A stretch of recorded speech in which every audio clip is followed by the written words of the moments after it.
He's back.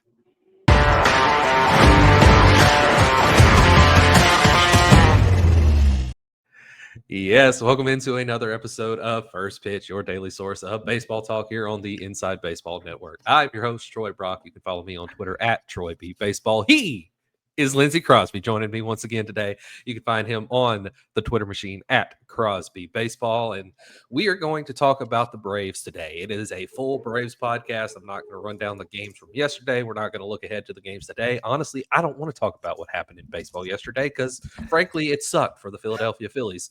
At least half of it did. So we're not going to talk about that, but we will talk about the Braves. But first, if you're watching on YouTube, hit that subscribe button, turn on the notification icon so you can be notified when another episode just like this goes live. If you're listening on audio, leave us a 5-star rating, share the show with your friends, send them to firstpitchpodcast.com so they can get their daily dose of baseball talk.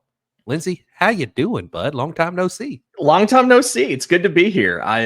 It's been busy, right? But yeah, it's good to be here. And the Braves, for one day, we're at 500. So that was our deal, was when they hit 500, I was going to come back on and kind of break down what the heck's been going on and what we can expect from here. So glad to be here.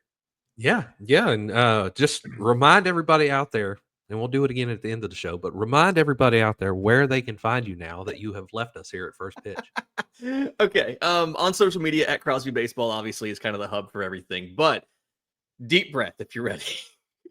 Braves Today, both a podcast and a newsletter. So Braves Today podcast and bravestoday.com. Daily newsletter, 2 articles a day, almost every single day coming out of over there. The Barn Baseball Show, if you're an Auburn baseball fan, we're doing that.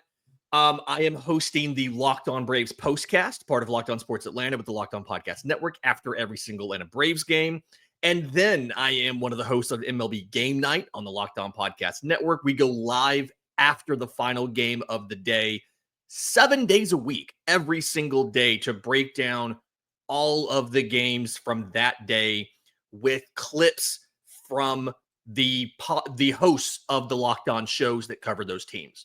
So lots of places to see me. I think my record for podcasts in a day has been 4 different pods in a day. Plus I have a full-time job. So there you go.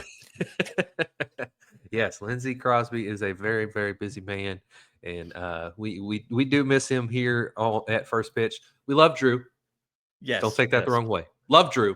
But we also, two things can be true at once. We can love Drew and we can miss Lindsay Crosby. There we go.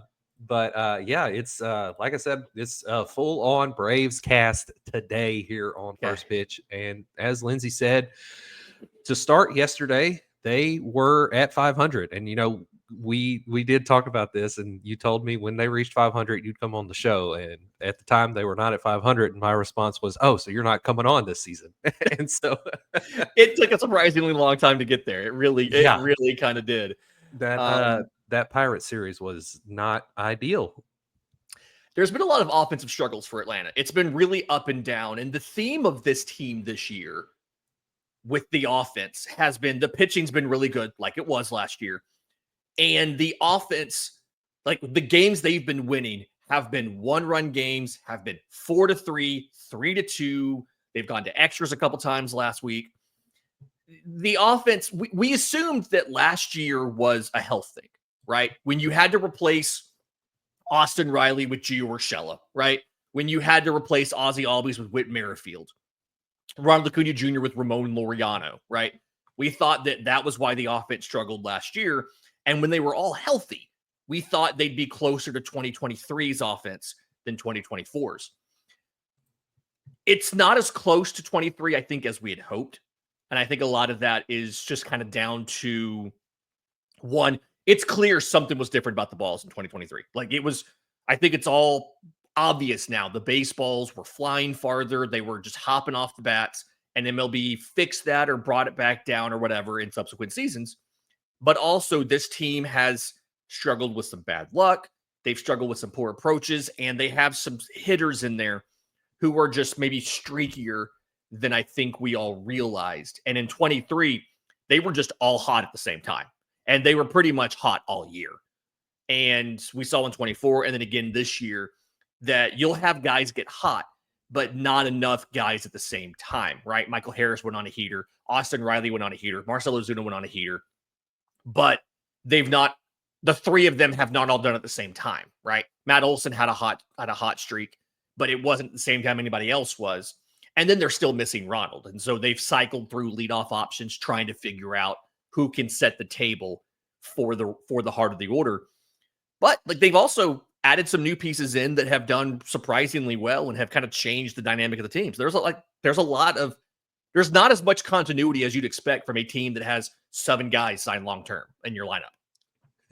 Right, and I definitely do want to get to the 2 big pieces that have dealt with injuries this year. We'll get to that a little bit later on, but I want to touch on those new additions to the team as well. I want to key in on 2 specifically, and the first one of those is Drake Baldwin. So rookie catcher Drake Baldwin made his major league debut this year when Sean Murphy, started the season on the injured list, and he has been fantastic. I mean, after last night's ball game, which the Braves did lose 5-4, and they're now 21-22. But Drake Baldwin came in to pitch hit and caught late in the game, and he went 1 for 1. He's batting .338 with a .953 OPS on the year. So, how great has it been to have, Drake Baldwin doing what he's been doing for the whole year, along with Sean Murphy being back to being an above 800 OPS guy after he's returned from injury. Yeah, Sean Murphy was never the same guy after the oblique injury last year, right? A guy with the swing as violent as his. He just never got right, and that's why his numbers struggled last year. But the dynamic of those 2 guys has been really interesting. Murphy's a righty, Baldwin's a lefty. Murphy can pop off for a home run at any time, right? Like he's a little bit of a lower batting average, but he's got power. His defense, I still think behind the plate is some of the best in all of baseball. And we see it in like the game calling and things like that. Baldwin's struggled a little bit more on the defensive side with being consistent in his blocking and things like that. I think his blocks above average number is pretty poor, but he's getting better in that regard. And a lefty hitting catcher who just has fantastic at-bats every time he's up there. Really good awareness of the strike zone. He's able to pop balls off the other way without really thinking about it. His first 2 home runs were both opposite field home runs. I don't think he hit a pull side home run until early May.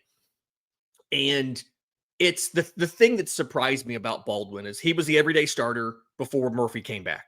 And when Murphy came back, he went into a backup role where he was starting every 4th game or so. And despite that, every time he got in the game, whether it was a pinch hit opportunity, whether it was a spot start, whatever, the at-bats were still really, really good. Like he didn't need adjustment to get back into the flow of things. He was just fantastic. And so the Braves have started to try to find ways to get him into the game more. He's supposed to start today on the day game series finale. It's typical you change catchers for a day game after a night game, but it'll be his 3rd start of the week. I think he also started on Sunday and he started on Tuesday. So they're trying to find ways to get him into the game a little bit more. And it feels like if they choose to not bring back Marcell Ozuna this offseason, the obvious solution here is to slot in whichever catcher's not starting that day into your DH spot and being able to start Drake Baldwin offensively 6 days a week when maybe he's only making 2 catching starts and he's DH the other 4. Feels like that's the direction they want to head. Right now, though, you struggle with finding ways to get him in the game that's not sitting Sean Murphy completely. Right. And yeah, with both of them performing the way that they have, just from the lineup yesterday, Sean Murphy, or first, Drake Baldwin leads every batter for the Braves that entered the game yesterday in OPS with his .953 OPS. Now, he does not qualify for the batting title, but he does lead the team overall. And then Sean Murphy. Hey, Troy, do you know why he leads the team? Why do you like him? Because he gets on base.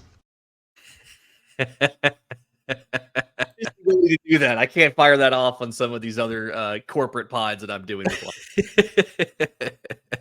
That is exactly why he leads the team, because he does get on base. And but yeah, Sean Murphy, his .819 OPS is 4th on the team out of the players that started yesterday behind, Baldwin and then Ozuna at 868. I'm sorry, third, because 819 is higher than 806 for those of you who have taken a kindergarten level math class. But it's Murphy's so tied for second on the team in homers with 7. Like it's you have every dynamic here with both of these guys, and Murphy's done that despite only 94 at bats when the guys around him have 155 for Olsen and 178 for Austin Riley. So like they're bringing things, and they're bringing different things, which is fantastic. It's just hard to get them both in the lineup at the same time. Yeah, for sure. And then, if you move a little bit farther, deeper into the infield, you have a new look at shortstop in Nick Allen, who has seemingly taken Orlando Arcia's spot in the lineup as the starting shortstop. And while, the offensive numbers might not be there, he's got a 585 OPS. His batting average is better than Orlando Arcia's, if not right at it. And how is he defensively? I haven't looked up his defensive metrics, but how is Nick Allen over compared to Arcia? Nick Allen is tied for second in all of baseball in fielding run value, and he is the number 1 defensive shortstop in baseball. And I think that's the big thing is the offense started off hot, and he's obviously cooled off. It's the OPS starts with a 5 now. But 1, he's got significantly more speed than Arcia. And so 1, you see that on the base paths. And then 2, you see that in the defensive range. And so he is as of right now, the best defensive shortstop in all of baseball by outs above average, by fielding run value. He's tied for second with Patrick Bailey and Fernando Tatis Jr. in overall run value in all of baseball. And like, this is what you want. Like Atlanta talked about with Orlando Arcia, you bat him 9th, he's playing good defense, and you don't really care what he does at the plate. Now, he tested that last year. He was atrocious. But he also wasn't actually that good defensively. I wrote about this over on Braves Today. He was reliable. He would reliably make the routine plays. But his range was poor, and he wouldn't really make any of the exceptional ones. And when he played a little bit early this year, like his range looked even worse. The defense looked like it was maybe league average at best. Nick Allen's what you wanted Orlando Arcia to be, an exceptional defender with just so offense, but he has the speed. And one of the dynamics that we've seen in a lot of the Braves wins, I haven't fully quantified it yet, but at the bottom of the order, having Eli White, having Michael Harris, having Nick Allen, there's just more team speed than they've had in previous years. And so you can get 2 or 3 of those guys on for the top of the order. And instead of having to hit a double to bring in Orlando Arcia from second, you can hit a single and Nick Allen or Eli White can score from second. You can maybe get a double and they can score from first, whereas Orlando Arcia is going to be on third base. So the biggest change has been the defense. It's just more reliable at short.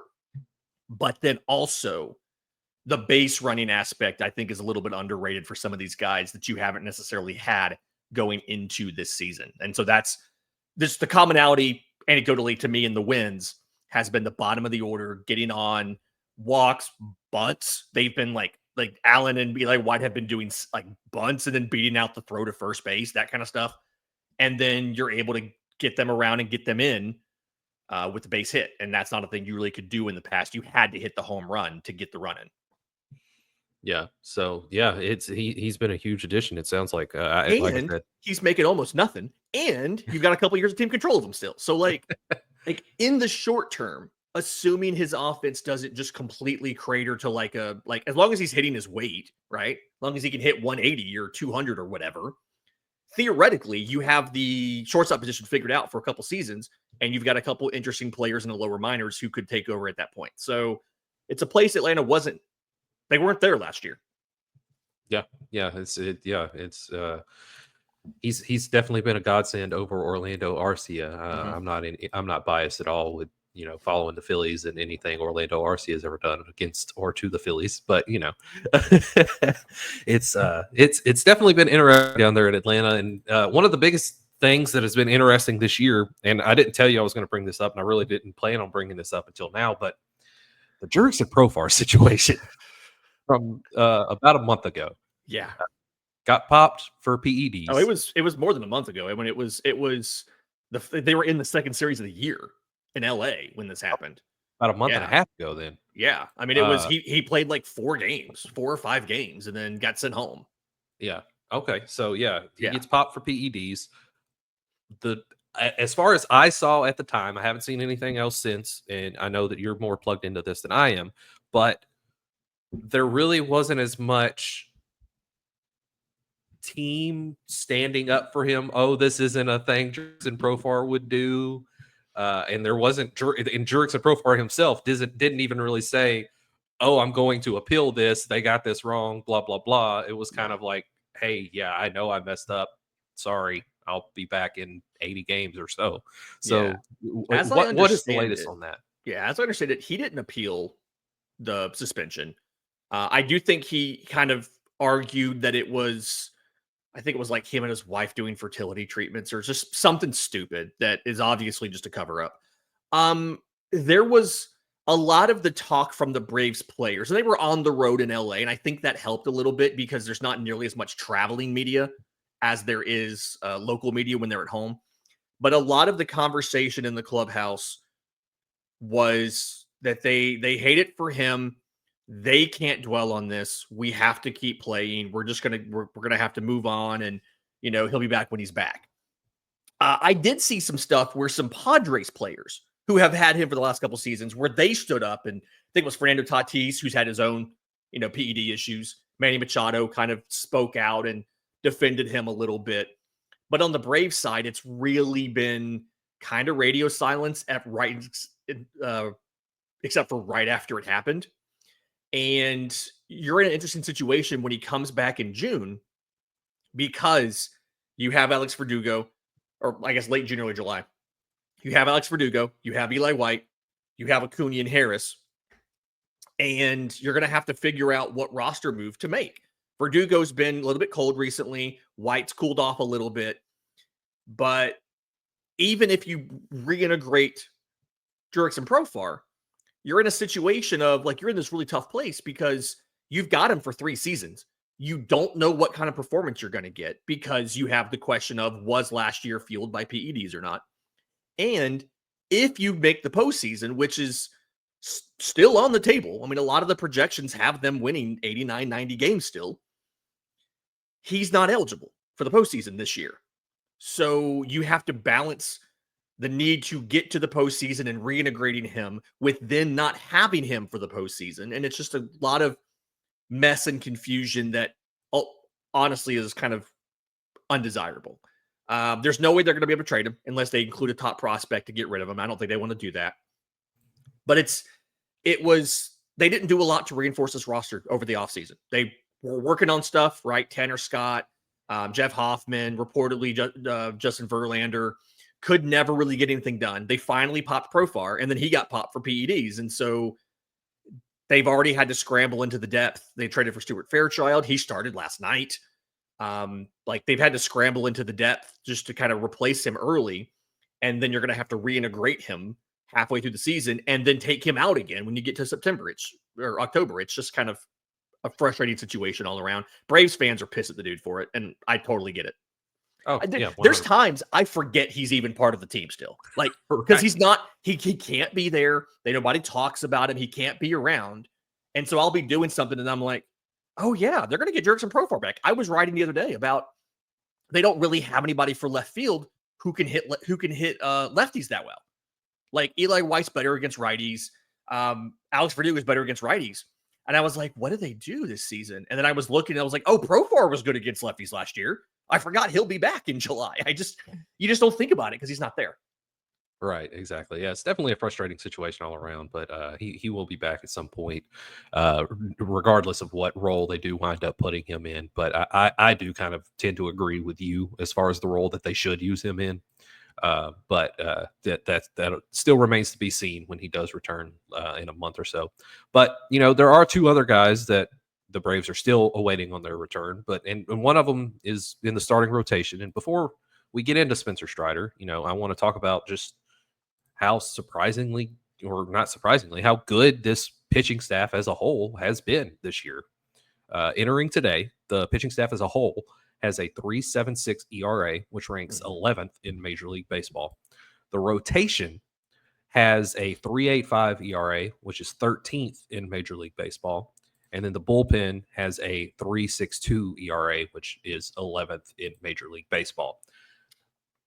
What is the latest on Spencer Strider, and how big of an addition to the rotation is he going to be when he's made one start, but when he is back for good, hopefully?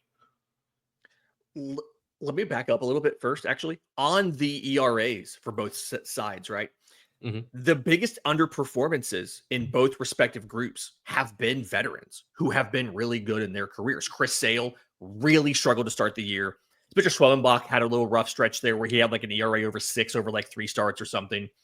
And then in the bullpen, Raisel Iglesias has arguably, like, Hector Neris, who got DFA'd really early, was bad. And then Raisel Iglesias has struggled since the season started. And so there's reason to think that those ERAs could get even better once those guys fit. Chris Sale's already kind of fixed it. He's back to Chris Sale. Schwellenbach's started to fix it. Iglesias has fixed the stuff, but the results haven't followed. Like, reason to think that could be even better. But then also, to your point, adding Spencer Strider, he's been a different kind of pitcher than what Atlanta has, right? And Chris Sale gives him some of this, right? The heavy strikeout stuff.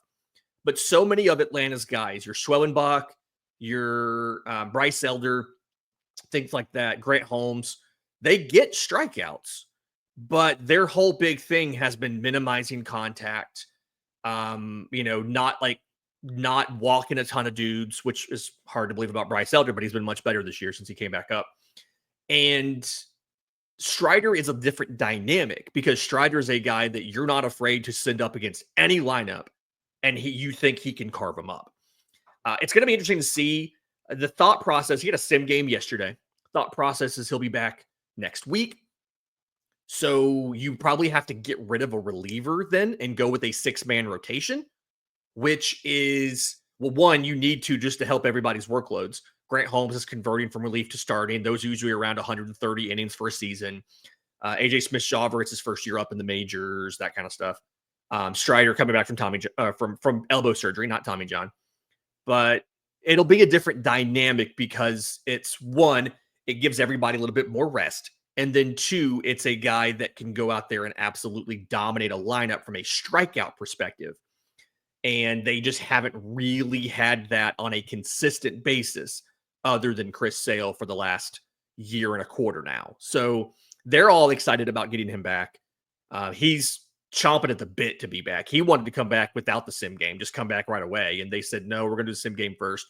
They're going to talk today, as of Thursday, about whether or not they need to do a rehab start or not. But I expect them to just activate him next week after the off day and start him one day next week, either on the road in Washington or at home versus the Padres next weekend, which could be when you get Ronald back too. Well, I know we'll get to that, but it could be when you get Ronald back because at home next weekend against the Padres. Yeah, and I do want to get to that. Yeah. Now, Ronald also is another big part of the roster that has been missing for even longer than Strider, because again, Strider came back and then was hurt again.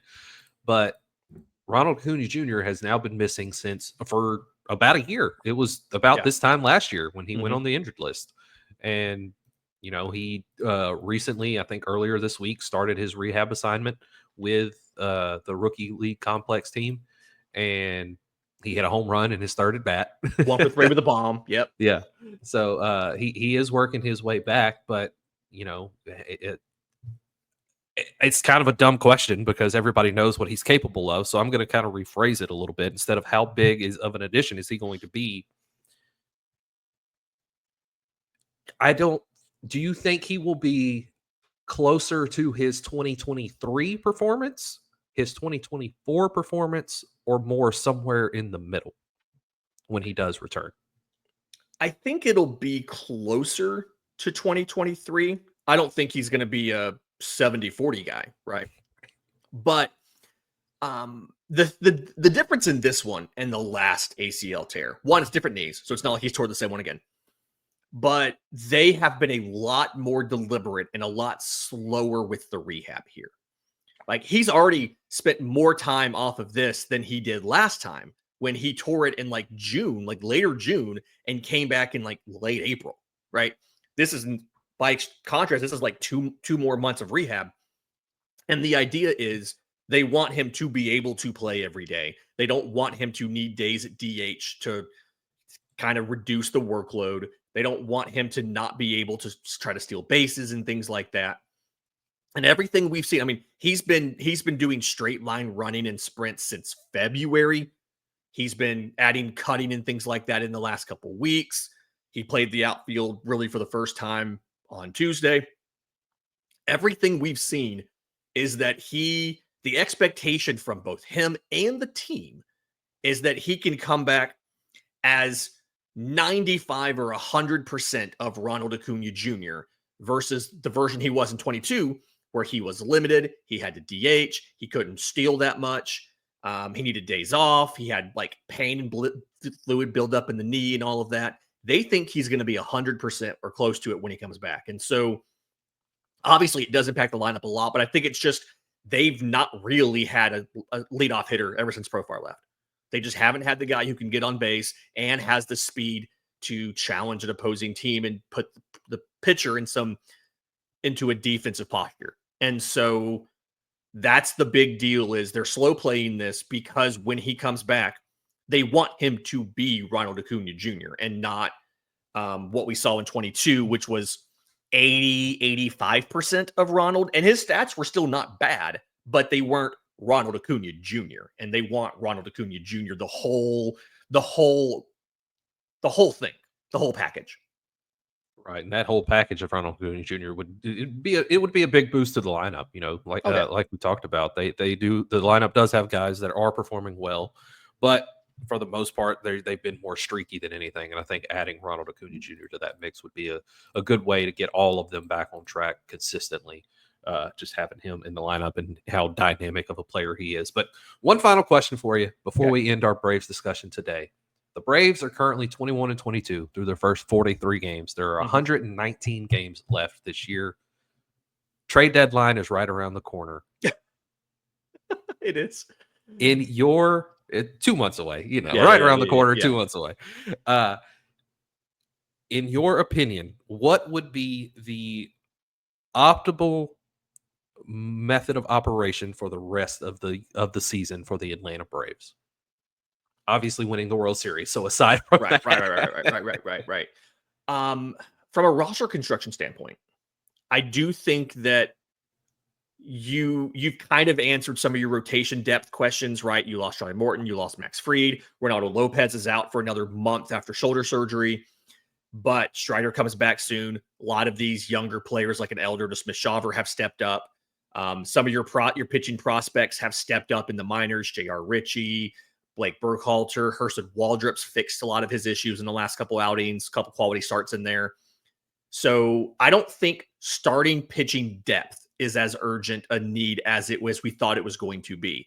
I do think the bullpen is an area you're going to see Atlanta add. They may or may not get back Joe Jimenez.